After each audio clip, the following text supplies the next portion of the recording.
Palabra de Dios, acompáñenme a Mateo capítulo 13, versículo 31. Continuamos con la serie Las parábolas del reino de Dios, que comencé antes de iniciar el viaje misionero. Comencé predicando acerca de las parábolas que Cristo enseñó a los discípulos en Mateo capítulo 13. Y hoy es el cuarto mensaje de esta serie. Y este mensaje tiene como título Comienzos pequeños, grandes resultados. ¿Escuchó? Comienzos pequeños, grandes resultados. Mateo 13, 31 al 33. Dice la palabra del Señor. Otra parábola les refirió diciendo: el reino de los cielos es semejante al grano de mostaza que un hombre tomó y sembró en su campo, el cual a la verdad es la más pequeña de todas las semillas, pero cuando ha crecido es la mayor de las hortalizas y se hace árbol de tal manera que vienen las aves del cielo y hacen nidos en sus ramas. Otra parábola les dijo: el reino de los cielos es semejante a la levadura que tomó una mujer y escondió en 3 medidas de harina hasta que todo fue leudado. Pequeñas cosas pueden tener efectos muy grandes.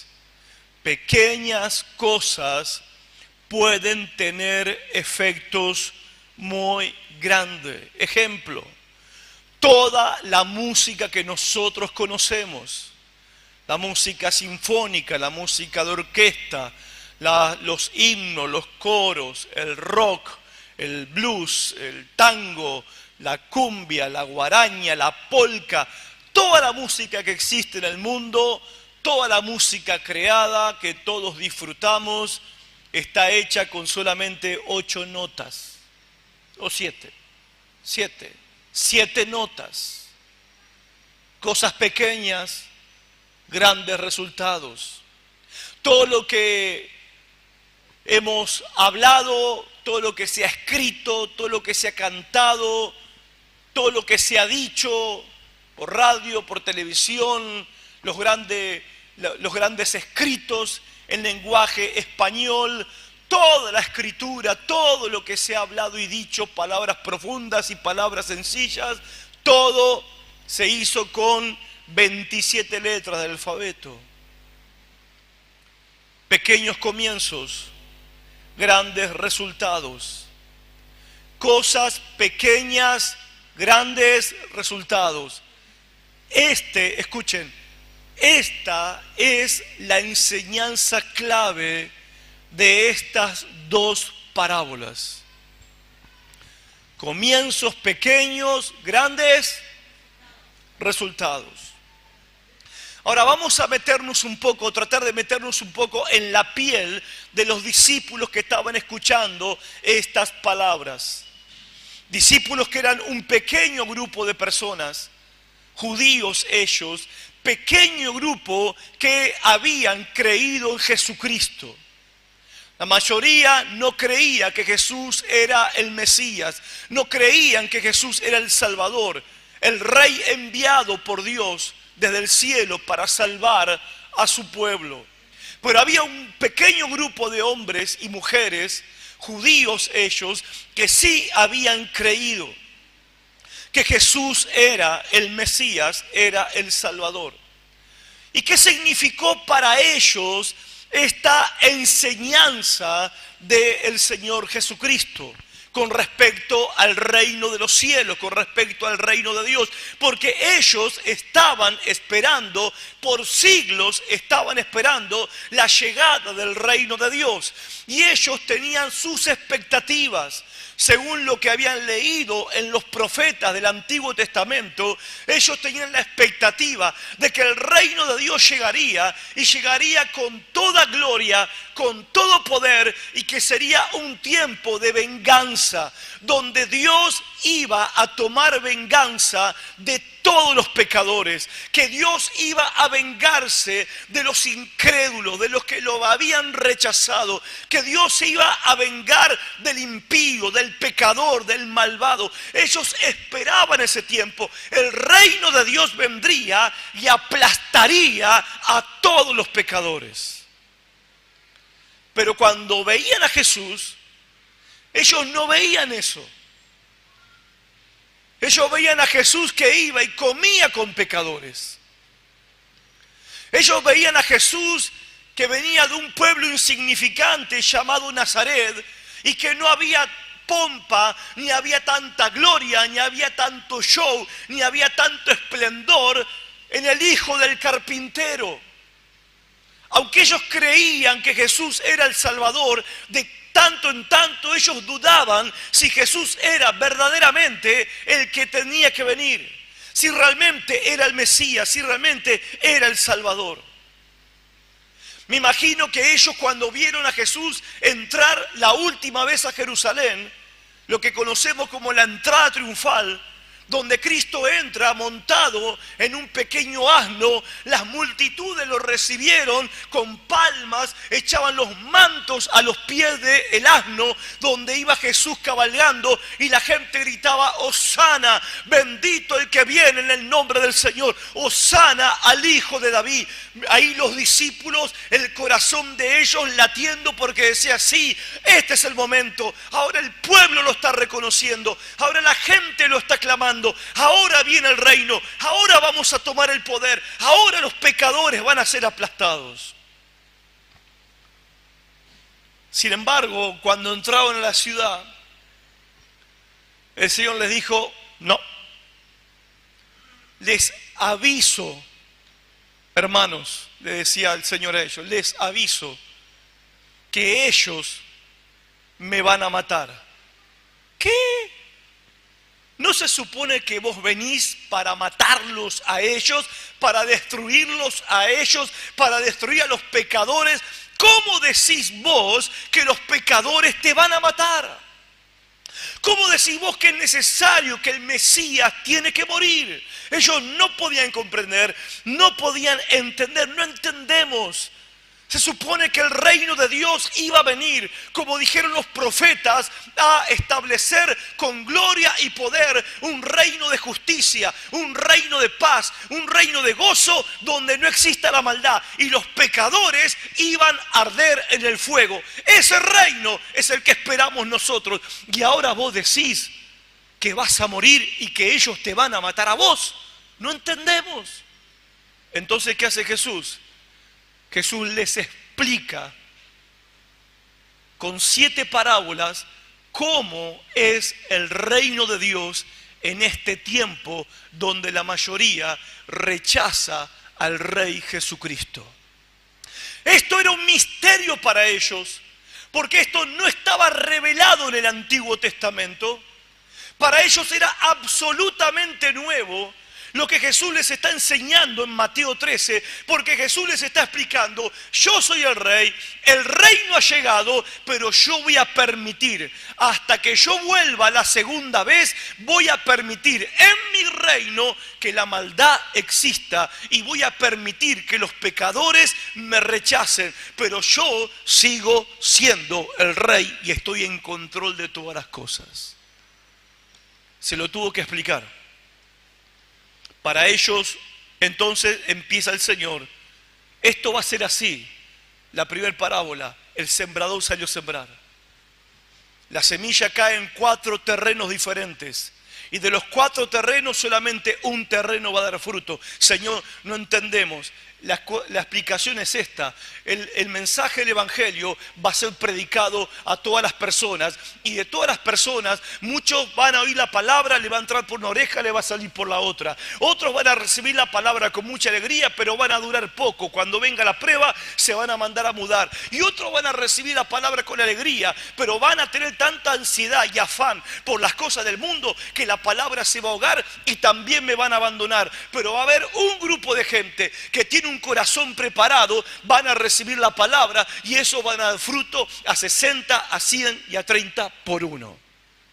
De todos los que van a oír mi palabra, solamente un pequeño grupo van a recibirla y van a dar fruto de salvación. Y la mayoría va a rechazar este mensaje.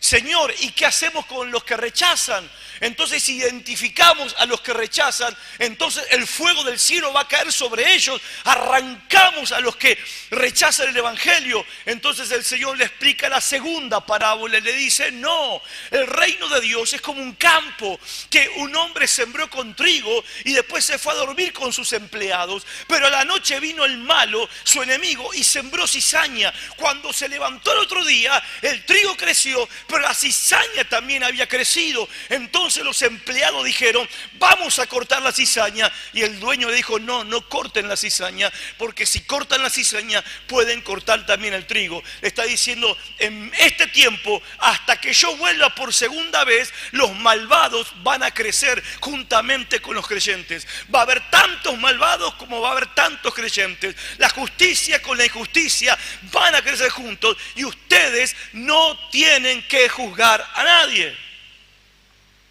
Ustedes no tienen que cortar a nadie. Ese trabajo lo van a hacer los ángeles en el juicio final. Cuando llegue el tiempo del juicio final, voy a mandar mis ángeles y ellos van a separar la paja del trigo. Mientras tanto, ustedes prediquen mi palabra. Entonces, claro, ellos dicen: no, bueno, Señor, a ver, la mayoría va a escuchar el Evangelio y lo va a rechazar. Los pecadores van a crecer y seguir creciendo y se van a aumentar, y va a haber, la gente va a ser más terrible y más pecadora. ¿Cómo hacemos nosotros? Que somos un grupito, un grupete de judíos, pescadores, cobradores de impuestos, pecadores que se habían arrepentido, gente del vulgo, gente común, gente sencilla, gente sin letra, gente sin educación, y somos pocos. ¿Cómo vamos a ser nosotros en un mundo lleno de gente mala? ¿Cómo vamos a vivir nosotros en medio de un mundo donde el mal va a crecer, va a crecer y va a crecer? ¿Y cómo el reino de Dios va a avanzar si la gente lo rechaza? Entonces el Señor le dice la tercera parábola. La tercera parábola: si hubieras estado ahí, hubieras querido escuchar esta parábola de la semilla de mostaza. Si hubieras sido parte de ese pequeño grupo de seguidores de Jesús que creían en Jesús, eran poquitos los que creían en Él. Si hubieras sido parte de ese pequeño grupo que oyó de la boca de Jesús las primeras dos parábolas, que el reino estaba, pero que iba a haber resistencia, que iba a haber rechazo, eso a nosotros por ahí mucho en la cabeza no nos hace mucho clic, pero para ellos era fuerte tratar de entender: el reino está, pero va a haber gente que lo va a rechazar. Porque en la antigüedad, hermanos, ningún rey toleraba una revolución. En la antigüedad ningún rey toleraba gente que no estaba de acuerdo con él. En la antigüedad, un rey, cuando sabía de alguien rebelde, un conspirador, lo mandaba a matar. Cuando un rey en la antigüedad se enteraba que un pueblo se rebelaba contra su gobierno, le mandaba todo el ejército y los aplastaba y los mataban a todos, porque un rey no podía permitir rebeldía en su reino. Por eso ellos no podían comprender y entender cómo Cristo, siendo rey del cielo que había venido a la tierra, Él va a permitir que haya rebeldes en medio de su reino, que haya gente que resista su reino, que resista su palabra, que resista su autoridad. Ellos no lo podían comprender. Y ellos dicen, bueno, si esto es así, si esto va a ser así hasta que vos vuelvas por segunda vez a establecer tu reino de manera completa y total, si esto va a ser así, nos van a hacer de goma. Nos van a reventar porque ellos son más que nosotros. Tienen más plata que nosotros, tienen más recursos que nosotros, son más famosos que nosotros, son más educados que nosotros. ¿Cómo va a prosperar tu reino en un mundo así? Y entonces el Señor les dice, muchachos, es que ese es el plan. El reino de los cielos es como un pequeño grano de mostaza que un hombre sembró en su campo y después se vuelve el arbusto más grande, tan grande como si fuera un árbol. El plan es este. Esto empieza pequeño y termina grande. El reino es algo pequeño con grandes resultados después. Y ellos cuando están escuchando estas enseñanzas de Jesús, ¿qué dice la parábola? Un hombre está sembrando semilla en su campo. La semilla que sembraba era semilla de mostaza, la semilla en ese tiempo, en ese lugar, la más pequeña de las semillas de la cual se puede obtener un fruto, una semilla que podría llamarse semilla de jardín. No se convertía en un árbol, se convertía en un gran arbusto, casi como un árbol, hasta algunos arbustos llegaban a medir 2,5 metros. Y este arbusto se volvía tan fuerte y tan firme que los pájaros venían, posaban en las ramas de este arbusto y hacían sus propios nidos allí en ese árbol. La semilla más pequeña se hace un arbusto grande. Pero ¿qué significa esto en términos espirituales? ¿Qué significó para ellos? ¿Qué significa para nosotros, hermanos, hermanas, amigos, en esta noche? El reino de Dios empieza siempre pequeño. Siempre. El Señor le mandó decir al ayudante Jeremías, a Baruch, no busques grandezas. Esas palabras de Jesús a los discípulos fueron palabras de mucho ánimo para ellos, porque ellos eran un grupo ¿qué? Pequeño. Eran pocos. Eran muy pocos. Eran ellos pocos contra el mundo. Imagínense, hermanos, porque hoy hay, hermano, hoy levantás una baldosa, hay un evangélico. No. ¿A dónde vamos? Hay evangélico, en el Chaco, en el monte, en el Paraguay, en el paraje, en el cerro. Hasta encontramos en medio del cerro, enterrianos encontramos. Allá en Pirayú, en el Paraguay. Hoy decir ser evangélico y no ser católico es como casi como que está de moda. No ser católico. Y ser evangélico. Pero en el tiempo de ellos, eran ellos contra el mundo. Entonces cuando el Señor le está diciendo a ellos, tranquilo muchachos, porque ese es el plan. El reino de Dios empieza siempre pequeño. Empieza pequeño, pero termina grande. Los fariseos que lo escuchaban a Jesús se atormentaban porque decían, ¿cómo es tu reino? A ver, explícanos.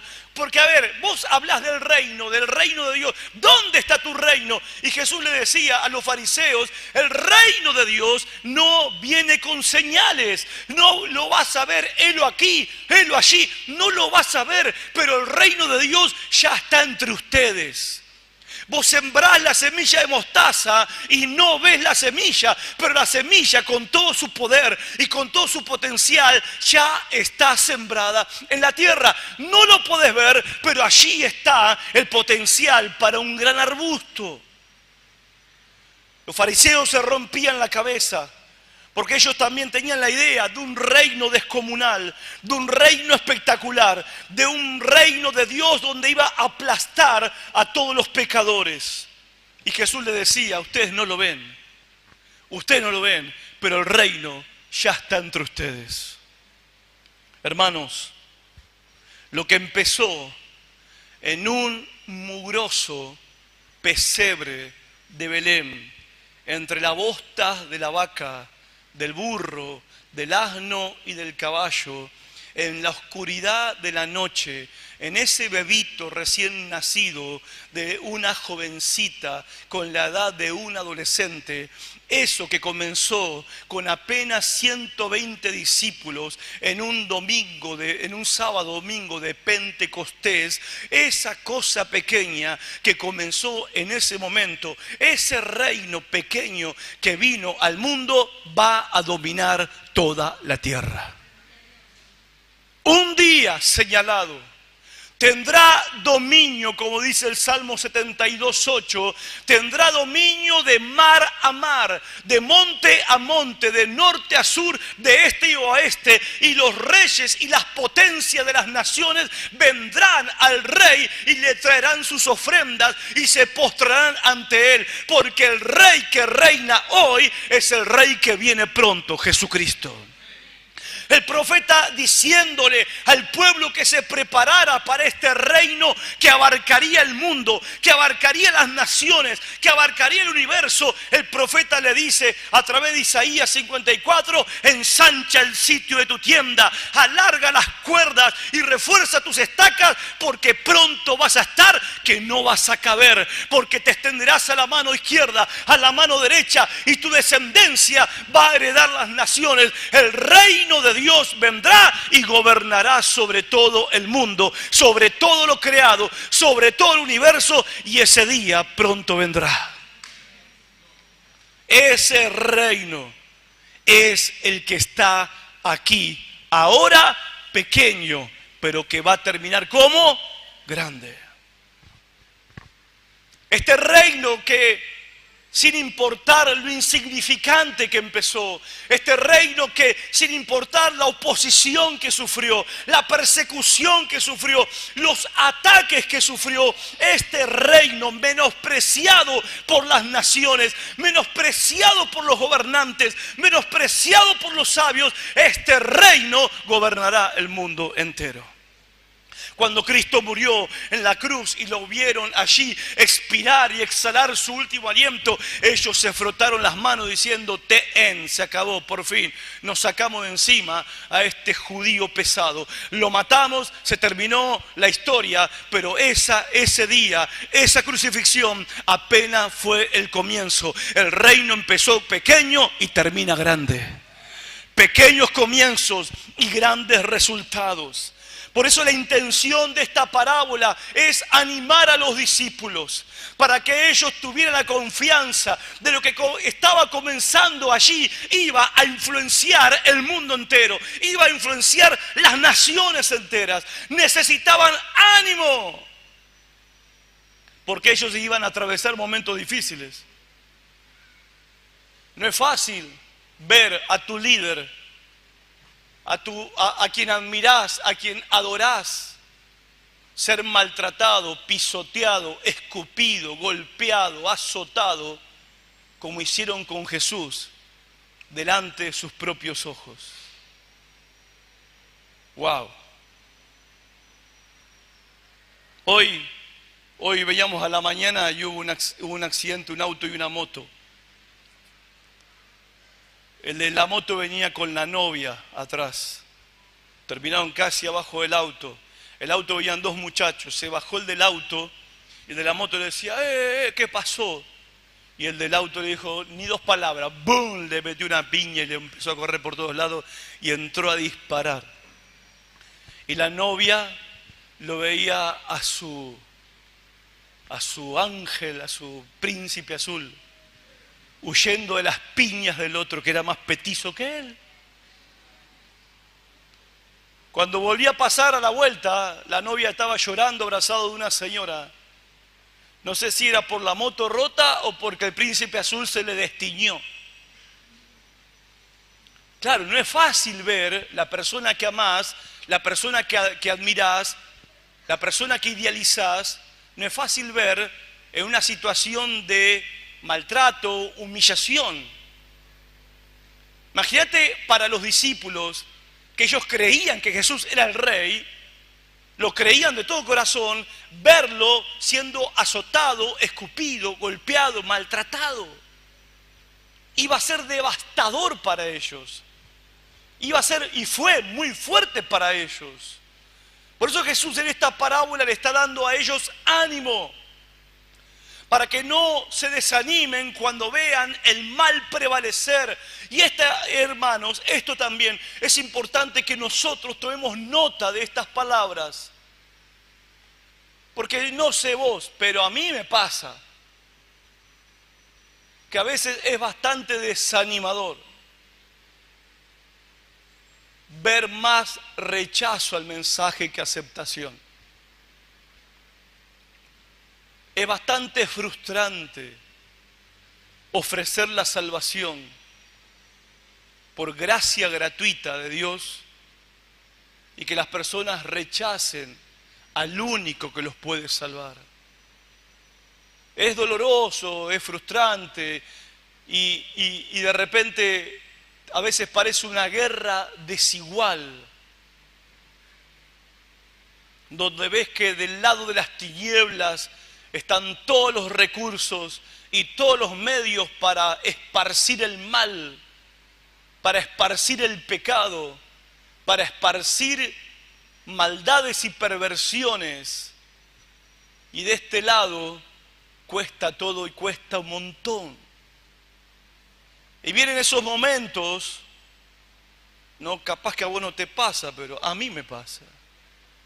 Porque no es de un día, son años predicando el Evangelio, años enseñando la palabra, años proclamando la verdad de Dios, años tras año, mes tras mes, semana tras semana, día tras día, con la expectativa de que un pecador se arrepienta y venga a Cristo.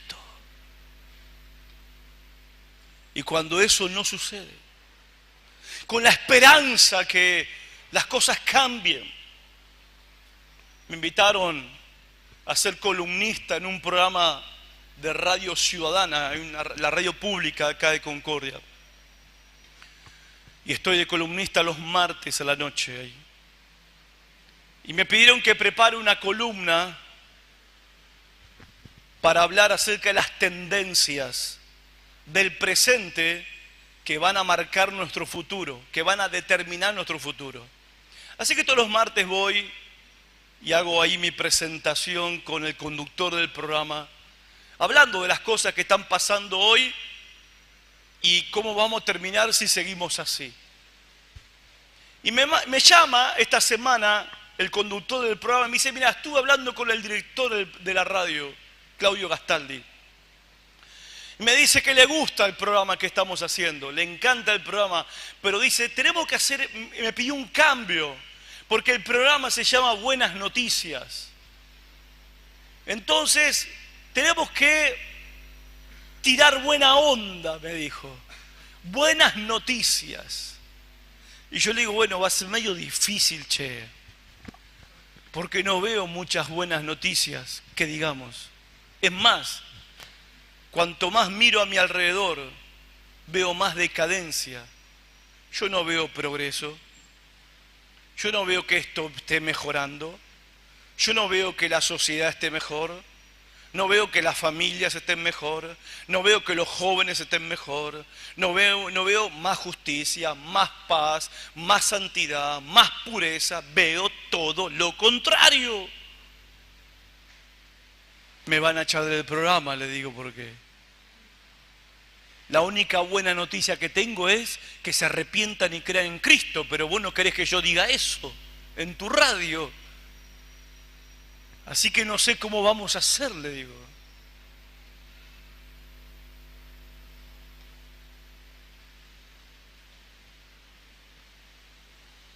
Imaginen los discípulos que estaban a punto de ver todo lo que ellos iban a ver, todo lo que le iban a hacer a su maestro. Ellos que vieron a Jesús resucitar muertos, que vieron a Jesús sanar enfermos, echar fuera demonios, que vieron a Jesús multiplicar panes y peces, que vieron a Jesús caminar sobre las aguas, que vieron a Jesús calmar las tormentas, que vieron a Jesús enfrentarse con endemoniados que tenían legiones de demonios, vieron a Jesús abrir ojos de ciegos, darle el pie que le faltaba al cojo, poner la mano al manco que le faltaba la mano, curar y sanar a los lunáticos, a los que estaban locos. Imagínense ahora ellos viendo a su maestro siendo golpeado, maltratado, escupido, azotado, burlado y luego crucificado. Ellos veían que en vez de que la gente se convirtiera a Cristo, la gente empezó a odiar y rechazar a Cristo a pesar de todo lo que Cristo hacía. Entonces es en ese momento cuando Jesús les dice a ellos: muchachos, esto empieza pequeño pero termina grande. Y eso es de ánimo, hermanos. Saber eso, entender eso, comprender eso es de mucho ánimo y fortaleza para ellos y para nosotros que estamos trabajando y sirviendo al Señor en este tiempo. Esto empezó pequeño, pero va a terminar muy grande, hermanos. Al final vamos a ganar y el reino gobernará las naciones de la tierra.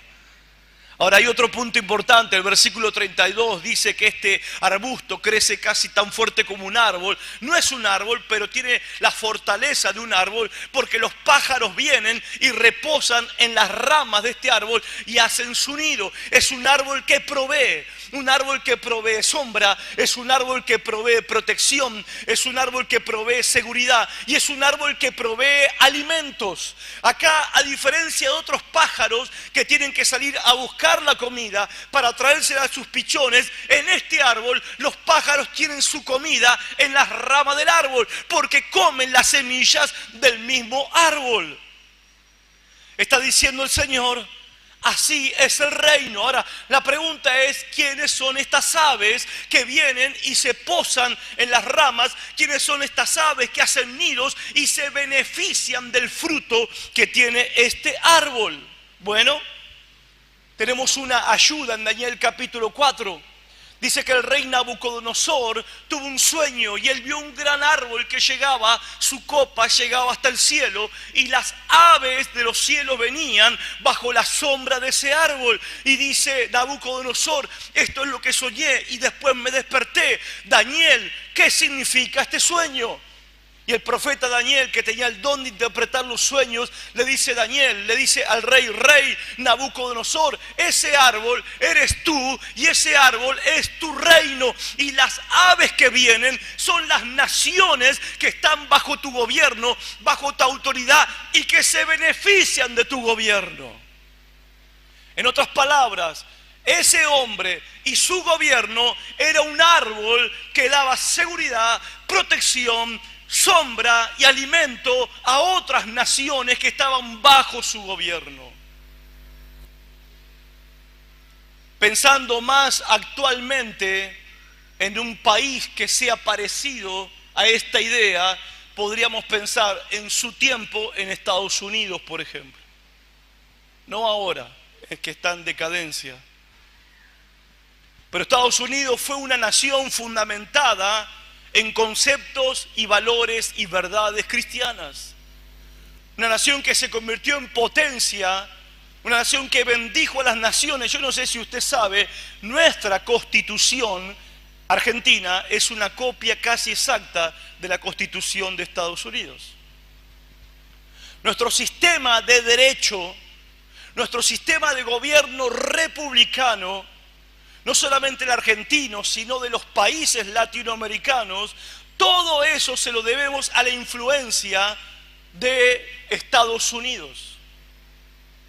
Fue una nación que creció y se fortaleció bajo principios cristianos porque sus fundadores fueron cristianos puritanos, evangélicos, hermanos nuestros. Obviamente, la decadencia que se ve hoy en Estados Unidos responde a que esta generación está abandonando los valores cristianos de sus antepasados.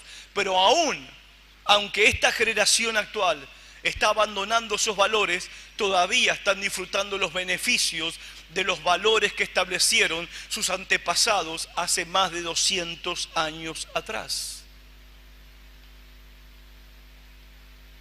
Donde el Evangelio es fundamento, donde el Evangelio empieza a florecer, donde quiera que sea, vas a ver desarrollo y progreso. Donde la palabra de Dios llega y donde la palabra de Dios es creída, vas a ver desarrollo y progreso. El reino empieza pequeño, pero tiene grandes resultados. Y las aves que vienen no son parte del reino, pero se benefician del reino. Y acompáñenme acá a 1 Corintios 7:12, quiero mostrarle algo. 1 Corintios 7:12.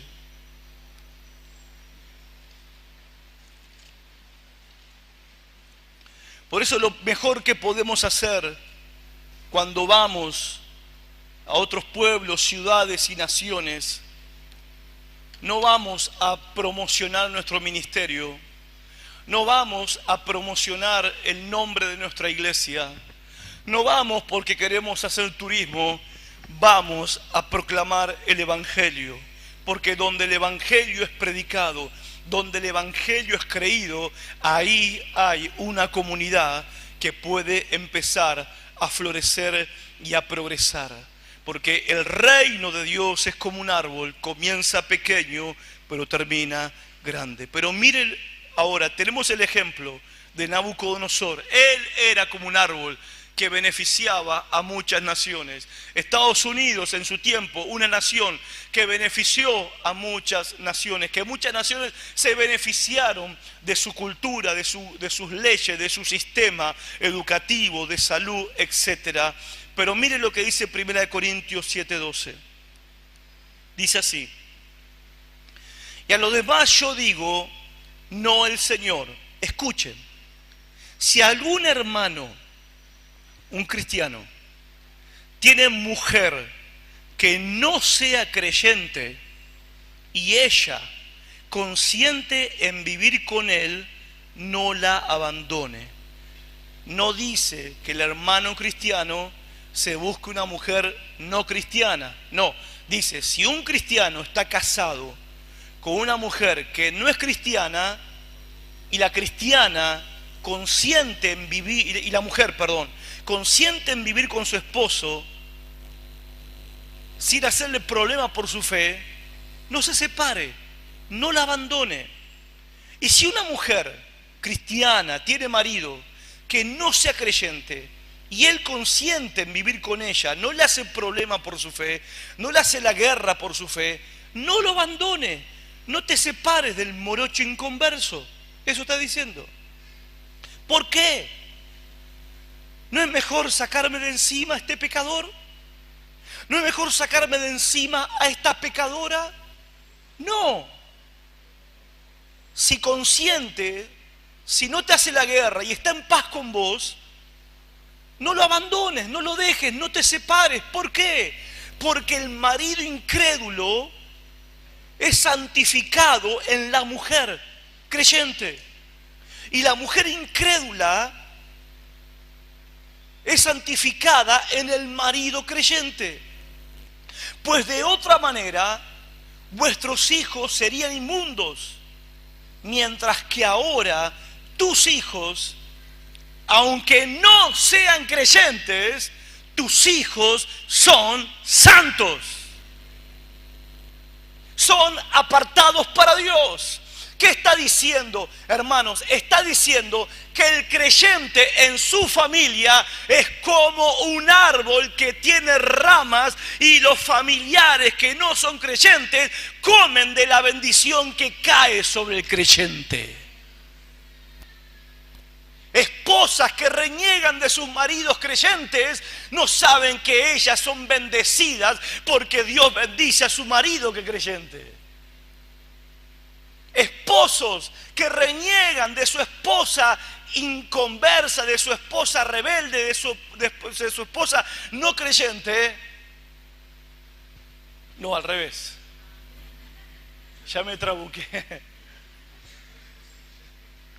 No sabe el inconverso, el no creyente, sea esposo o esposa, no sabe que es bendecido a causa del creyente que tiene al lado. En el caso de las parejas, de los matrimonios, no estoy diciendo, me voy a buscar un inconverso, pastor. No estoy diciendo eso. No agarre para los caños. No estoy diciendo, anda a buscarte un inconverso, anda a buscarte una incrédula que Dios la va a bendecir. No estoy diciendo eso. Estoy diciendo en el caso de personas que se convierten y su cónyuge no es creyente.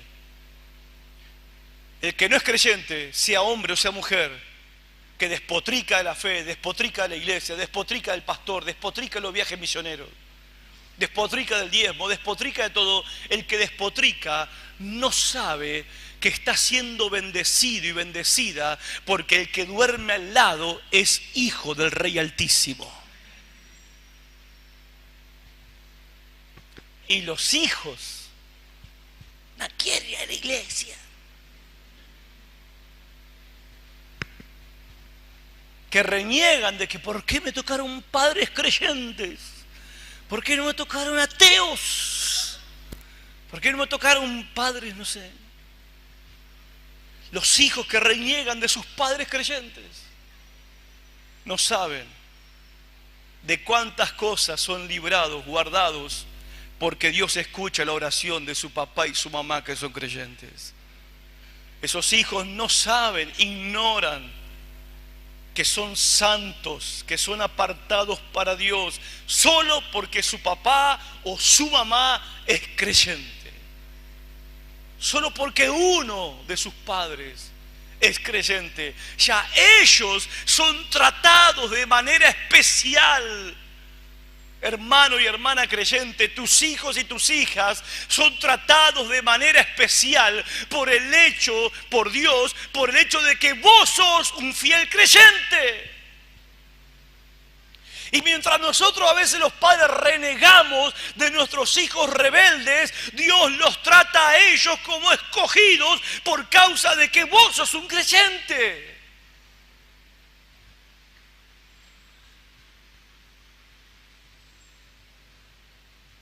Da ganas de ir a casa y mirarlo a los ojos y decir, qué suerte que tenés vos. Que a pesar de todo, Dios te bendice. Y de eso, chicos y chicas, ustedes deberían estar más que agradecidos y agradecidas al Señor. Porque ustedes no saben, no tienen ni idea lo que es haber tenido padres que no tienen fe en Jesucristo. Yo tuve padres que no eran creyentes. Yo tuve padres que no eran creyentes. Y la mayoría de ustedes tuvieron padres que no eran creyentes. Ustedes, chicos, deberían agradecer a Dios, porque a pesar de que ustedes a veces ni oran, ni leen la Biblia, ni buscan a Dios, a pesar de eso, Dios los bendice, porque papá o mamá son creyentes en Cristo. Y Dios los bendice. Y Dios tiene un plan para sus vidas, porque papi o mami son creyentes en Cristo.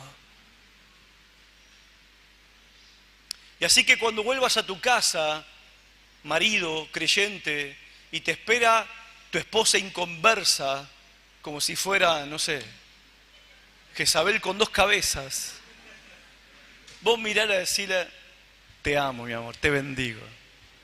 El Señor te ama. Porque Dios la bendice a ella por causa de tu fe. Y mujer, cuando llegas a tu casa y ves a tu marido, a esta hora llegas. Sí, papito, ¿querés que te haga un mate? Dios te ama y Dios te bendice. Porque Dios lo bendice al cabezón por causa tuya. Dios lo bendice. Porque el creyente es como un árbol plantado junto a las corrientes de aguas que su fruto da en su tiempo y su hoja nunca cae. Y este arbolito que es la casa de la bendición, este arbolito chiquito en la macetita chiquita que está apenas empezando a dar unos brotecitos, ya está dándole bendición a otros hermanos en otros lugares, en otros pueblos, ciudades y naciones. Porque también cada ministerio es como un árbol del cual otros vienen y se benefician, tienen seguridad, protección, tienen sombra y tienen alimento. Y el Señor nos llamó a ser ese árbol bueno. ¿Cuántos dicen amén? Termino. A pesar de la oposición que hay al Evangelio en este tiempo, a pesar de que de los 4 terrenos, de las 4 clases de gente que escucha la palabra, solo uno va a dar fruto y 3 van a rechazar. A pesar de que la cizaña, los pecadores, se van a multiplicar igual que el trigo, porque donde vas hay pecadores, pero donde vas también hay creyentes. A pesar de todo ese desprecio, de todo ese rechazo, a pesar de toda esa oposición, hermanos, vamos a ganar. Vamos a ganar. Porque esto comenzó pequeño y va a terminar gobernando el mundo entero. Vamos a ganar. El reino de Dios va a crecer. Y va a crecer, y va a seguir creciendo. Y esto es así porque esto es promesa del Señor. Él dijo que el reino es así. Empieza pequeño, pero termina grande. Ahora yo te pregunto esta noche, ¿dónde estás vos?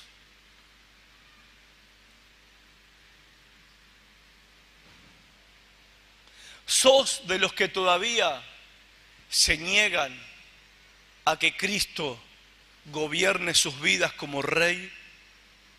¿Sos de los que todavía se niegan y rechazan el señorío de Cristo en sus vidas? ¿Sos alguien que dice, yo soy un cristiano, pero manejo mi cristianismo en mis tiempos y a mi manera? ¿O sos como ese pájaro que viene y come, que te beneficiás de la bendición que hay entre nosotros? Venís, comés, venís, te resguardás, venís, te protegés, venís, hay sombra, hay descanso, venís y te descargás, pero todavía no sos parte del árbol, sos el pájaro que viene, pájaro que comió y voló. Porque todavía no hiciste tu nido dentro del reino de Dios. Todavía sos un pájaro que va y que viene. Te gusta la bendición, te gusta la palabra, te gusta beneficiarte de la gracia, de la paz, del perdón de Dios. Te gusta. Pero todavía tu corazón no se rinde al Rey que gobierna en este reino que es Jesucristo. O sos de aquellos que ya están adentro del reino. ¿Quién sos vos? ¿Dónde estás vos?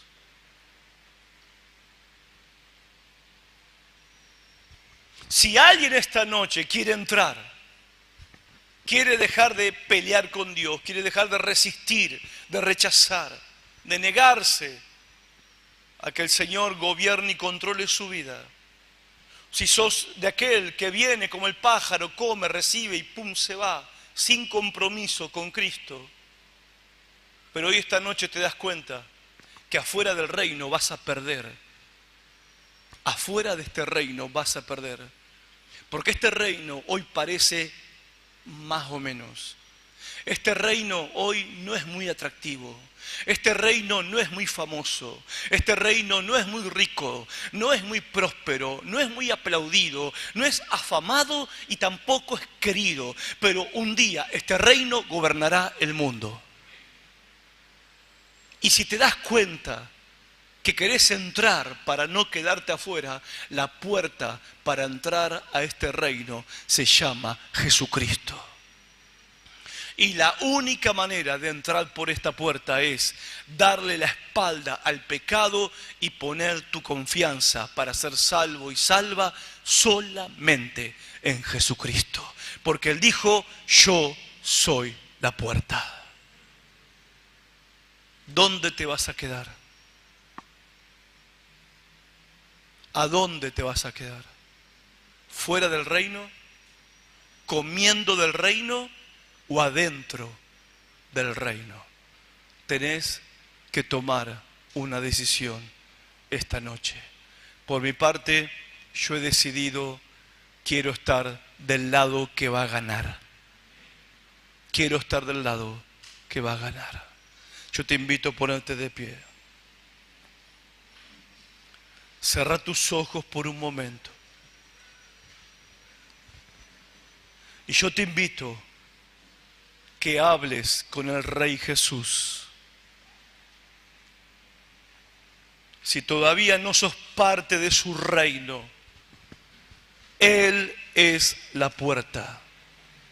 Yo te invito que hables con el Rey Jesús. Y si ya sos parte de este reino, ánimo hermano, ánimo hermana. Esto empezó pequeño, pero va a terminar grande. Comenzó chico, pero va a tener un efecto poderoso. Resultado grande. Pero si no estás en el reino, estás del lado perdedor.